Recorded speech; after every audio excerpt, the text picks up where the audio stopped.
I hate you, তোমাকে ছেড়ে আমি চলে যাচ্ছি।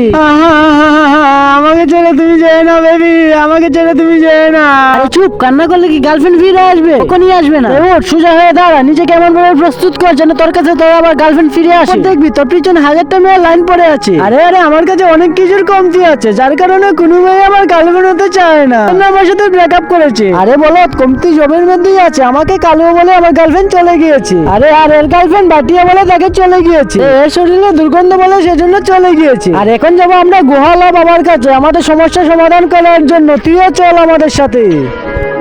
এই যে এটাই সেই গুহা। বাবা শুধু একজনই সমস্যা সমাধান করে, সেই জন্য আমি যাবো আগে।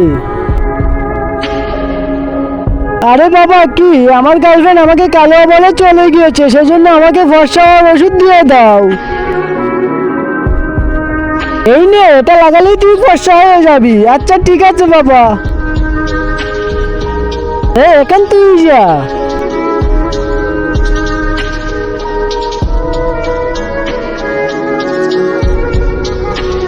এখন আমি যাই। আরে দাঁড়া, এখন আমি যাই। আরে চল ভাই, এখন সবার সমস্যার সমাধান পেয়ে গেলাম। তুই কালো ছিলাম সেজন্য আমাকে ফেয়ার লাভলি দিয়েছে। আরে বেটে বলে একা হরলিক্স দিয়েছে। তুই কি পেয়েছিস? আমি এই সেম পেয়েছি। আপনি তুই কি পেয়েছিস? নিচে সাদা কালো সাবস্ক্রাইব বাটনটা জিবে সাবস্ক্রাইব করে দিবে, তাদের মামা যেন ভালো থাকে। আর যারা ভিডিওতে লাইক করে দেবে তাদের মনে আশা যেন পূর্ণ হয়। আর আমি মন থেকে দোয়া করে দিলাম। পেয়েছি এই কলা। কলা তার মানে তুই হিজড়া।